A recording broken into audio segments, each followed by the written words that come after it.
Subscribe कीजिए new Sai classes channel को, bell icon को प्रेस कीजिए, शेयर कीजिए और कमेंट कीजिए। हेलो मेरे friends, welcome back to my YouTube channel new Sai classes. मैं चंदन सिंह। हम देख रहे हैं क्लास 10th की मैथ एनसीईआरटी की बुक से, और हमारा चैप्टर है पृष्ठीय क्षेत्रफल और आयतन। हमने इसमें कुछ क्वेश्चन कंप्लीट किए हैं और हम अगला क्वेश्चन देख रहे हैं। एक घनाकार ब्लॉक के एक फलक को अंदर की ओर से काट कर अर्धगोला गड्ढा इस प्रकार बनाया गया है कि अर्धगोला का व्यास घन के किनारे के बराबर है। शेष बचे ठोस का पृष्ठीय क्षेत्रफल आपको ज्ञात करना है। तो एक हम घन बना लेते हैं।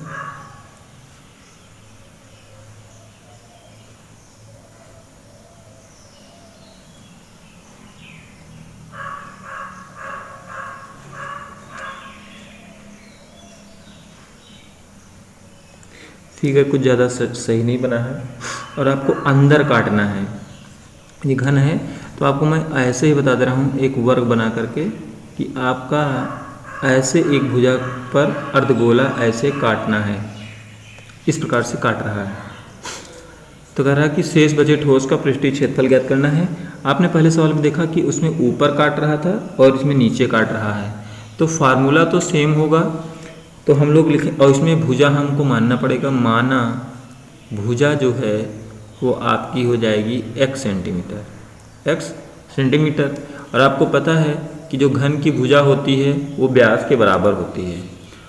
तो लिखेंगे घन की भुजा बराबर व्यास, तो ये हो जाएगा x। तो इसकी त्रिज्या निकल के आपकी आएगी x/2 हो जाएगी। ये आपकी त्रिज्या हो गई। अब आपको शेष का क्षेत्रफल निकालना है।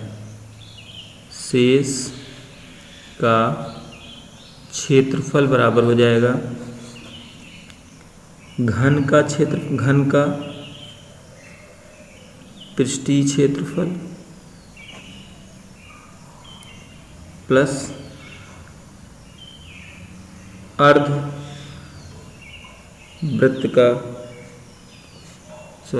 अर्धगोले का,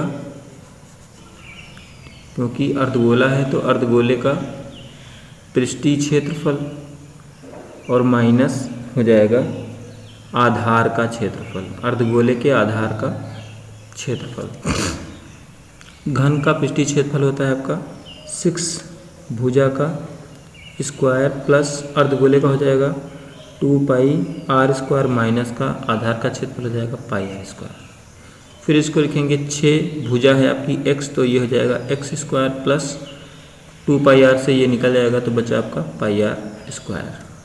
फिर यहाँ पर हो जाएगा 6x² प्लस का πr की जगह पर आप रखेंगे x/2, तो हो जाएगा x/2 का होल स्क्वायर। अब इसको सॉल्व करेंगे और तो ये हो जाएगा 6x² प्लस का πx²/4। अब इसमें हम x²/4 कॉमन ले सकते हैं। x²/4 जब कॉमन आप लेंगे तो यहाँ पर 4 नहीं है इसके बाई में, तो इसमें 4 से मल्टीप्लाई हो जाएगा। तो यहाँ पर हो जाएगा 24 प्लस यहाँ पर केवल आपका पाई हो जाएगा। ये आपका आंसर हो जाएगा। इसमें आप इसकी जगह पर x की जगह पर कुछ भी मान सकते हैं, d भी मान सकते हैं, l भी मान सकते हैं। अगर d मानेंगे तो d हो जाएगा, l मानेंगे तो ये l हो जाएगा। इस प्रकार से आंसर हो। देखते हैं अगला क्वेश्चन। हमारा अगला क्वेश्चन है, दवा का एक कैप्सूल एक बेलन के आकार का है जिसके दोनों सिरों पर एक एक अर्धगोला लगा हुआ है। पूरे कैप्सूल की लंबाई 14 mm है और उसका व्यास 5 mm है। इसका पृष्ठीय क्षेत्रफल आपको ज्ञात करना है। ये फिगर आपको दिया गया है। फिगर आपको फिर से थोड़ा सा मैं बता दूं, ये इस प्रकार से कुछ फिगर है। तो यहाँ से ये ऐसे हो जाएगा और अर्धगोला ये लगा है तो ये भी ऐसे हो जाएगा और ये यहाँ पर कट कर देगा। टोटल लेंथ आपकी है 14 mm। तो और ये आपका है 5 व्यास है, तो ये आपका रेडियस 2.5 होगा। तो 2.5 यहाँ से भी हो जाएगा और 2.5 ये भी हो जाएगा। तो आपका 2.5 यानी कि 5 निकल जाएगा 14 से, तो आपका बचा यहाँ पर 9। यानी कि यहाँ पर ये बेलन बन रहा है और ये दोनों अर्धगोले बन रहे हैं। तो हम ऐसे भी कर सकते हैं कि अर्धगोले का निकालें या दोनों अर्धगोलों को मिला करके एक गोला बना लें। तो यहाँ पर आपका पृष्ठीय क्षेत्रफल हो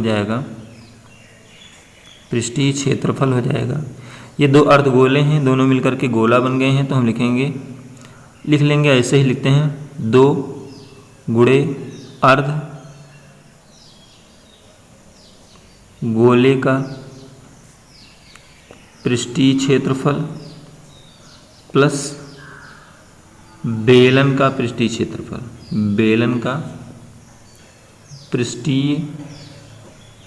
क्षेत्रफल, तो ये आपका हो जाएगा 2, और अर्धगोले का पृष्ठीय क्षेत्रफल होता है 2 पाई आर स्क्वायर प्लस बेलन का पृष्ठीय क्षेत्रफल होगा 2 पाई आर एच। तो ये आपका हो जाएगा 4 pi r square plus 2 pi r h. अब इसमें देखिए रेडियस सेम है, तो आप कॉमन लेंगे 2 पाई आर कॉमन ले लेंगे, तो आपका बचा कितना, यहाँ पर बचेगा 2r और ये बच जाएगा आपका h।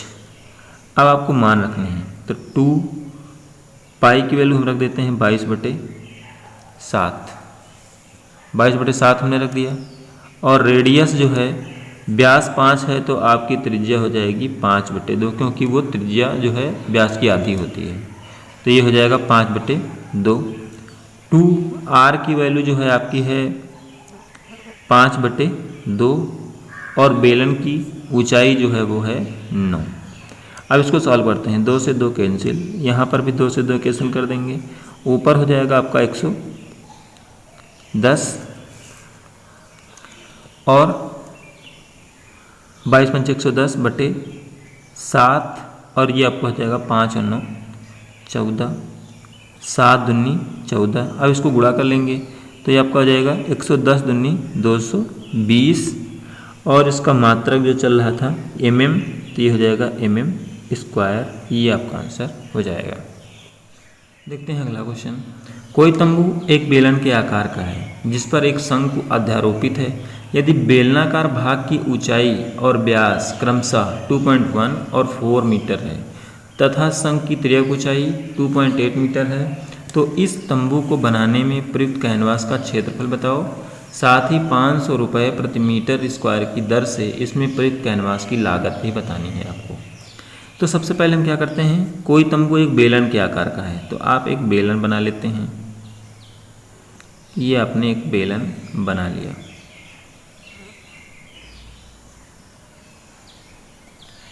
फिर आप क्या करेंगे, जिस पर एक शंकु बना है, एक शंकु बना लिया आपने, उसी पर यदि बेलनाकार भाग की ऊंचाई दिया है आपको 2.1 और इसका व्यास जो है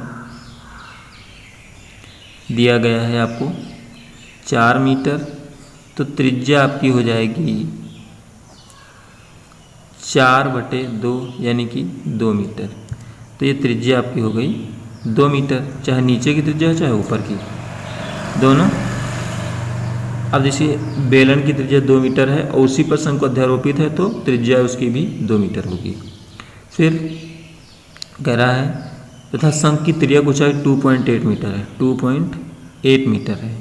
तो इस तंबू को बनाने में प्रयुक्त कैनवास का क्षेत्रफल ज्ञात करना है। आप पहले इसका L निकालिए शंकु का। तो L बराबर फार्मूला होता है r² प्लस h²। तो इसमें r की वैल्यू जो है आपकी 2 है, तो 2 का स्क्वायर हो जाएगा और यहाँ पर है ये 2.8, तो 2.8 का होल स्क्वायर हो जाएगा। सॉरी, लेकिन इसमें तो आपको तिर्यक ऊंचाई दी है, अब आपको L निकालने की आवश्यकता ही नहीं है। तो यहाँ पर आप सीधे फार्मूला यूज करेंगे।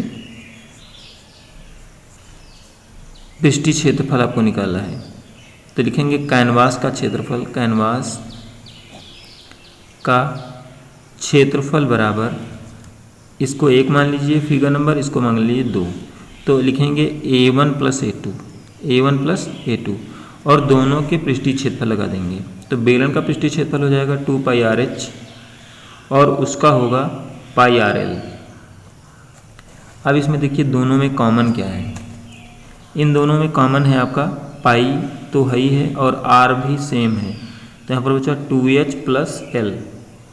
अब यहाँ पर इनकी वैल्यू रखेंगे, पाई की वैल्यू रखेंगे 22/7 रख दी, और R की वैल्यू हमने रख दी 2 क्योंकि 2 है, और 2h की वैल्यू रखी 2.1 और L की वैल्यू रखी 2.8।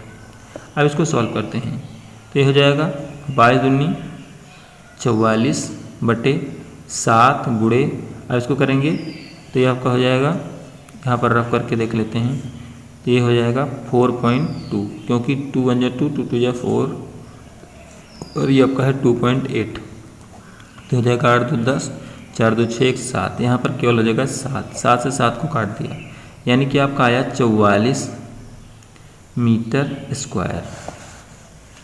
अब क्वेश्चन क्या कह रहा है, इसको देखते हैं। कह रहा है कि कैनवास का क्षेत्रफल बताना है, तो ये आपका आ गया। उसके बाद कह रहा है साथ ही 500 रुपये प्रति मीटर की दर से इसमें प्रयुक्त कैनवास की लागत बतानी है, तो लिखेंगे 1 मीटर स्क्वायर कैनवास की लागत बराबर ही हो जाएगा 500 रुपये। कितना? 500 रुपये हो जाएगा। अब यहाँ पर अगर 44 मीटर स्क्वायर जब करेंगे तो 44 मीटर स्क्वायर का हो जाएगा 500 गुणे 44। अब सॉल्व करेंगे 0 0 5 चौक 20 5 चौक 20 2 22, कितना रुपया हो जाएगा, यानी कि 22,000 रुपये जो है आपकी लागत मूल्य आएगी। ये आपका आंसर हो जाएगा।